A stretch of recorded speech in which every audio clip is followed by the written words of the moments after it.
Is Shemar Stewart worthy of a first round pick in the 2025 NFL draft class? Let's find out.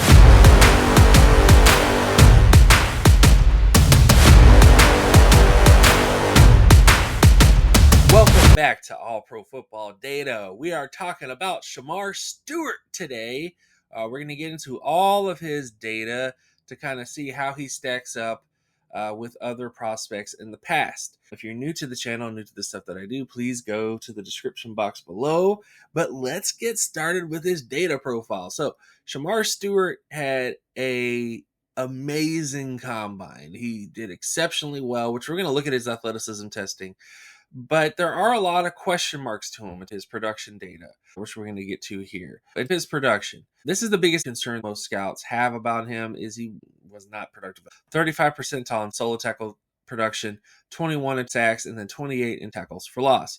When you look at the all-pro averages, Pro Bowl averages, and starter averages, this is based on what most edge rushers since the 1989 NFL draft class typically performed in their production traits.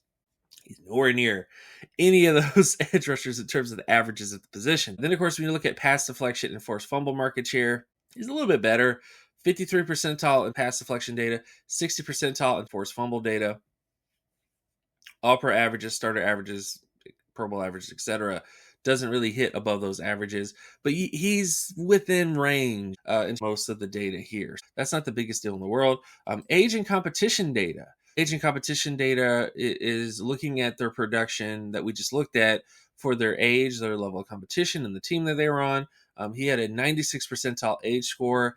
Keep in mind that trait. And then MSA rating was 52 percentile, and then his pass rating or overall production traits was 49 percentile. Those aren't great numbers. Those are average numbers in this racket. You got to get them numbers up, especially when you're talking about a player like him. If he didn't do well at the combine, you wouldn't even really consider him to be a draftable player based on his data traits.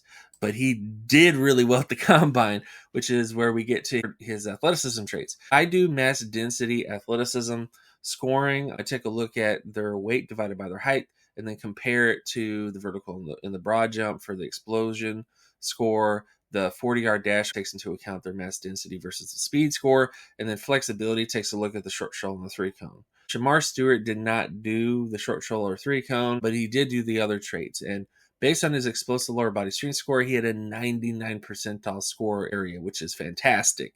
He also had a 95 percentile speed score. This guy legitimately is a force player, math rusher, whatever you want to call it.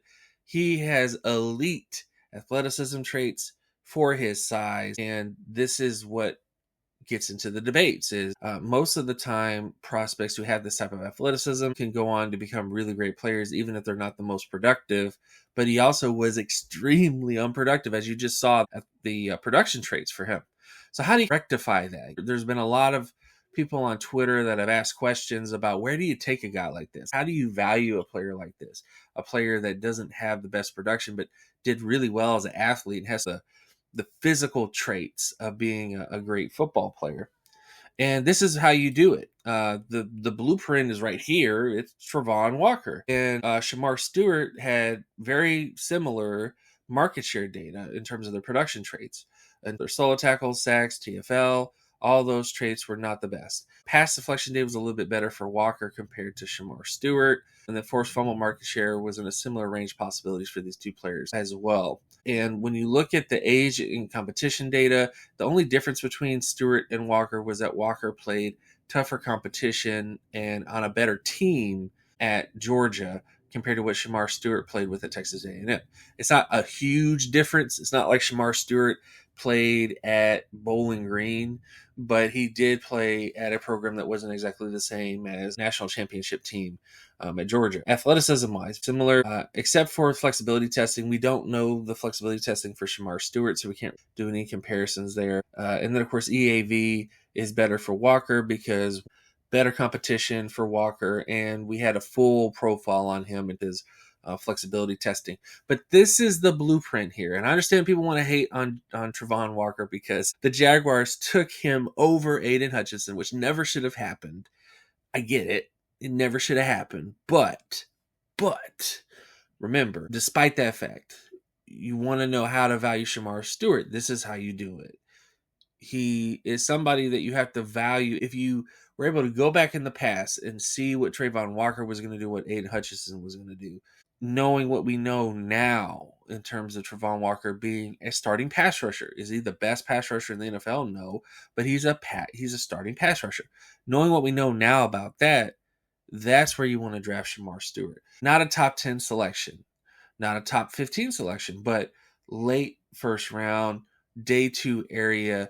That is the perfect place to take a guy like Shemar Stewart, where there still is the risk that he could not work out because of his production traits being this low. That risk is there. But you can see the traits here. You can see all the data kind of pointing to that level for him. And that's what most scouts are excited about with him. That's how you evaluate Shemar Stewart. This is a very deep edge rusher class. There's a lot of really great edge rushers in this draft class. I think there's at least edge rushers particularly that you would draft over a guy like Shemar Stewart before you just decide to take the risk. But this is exactly how you want to value him and exactly how you want to see him in the future.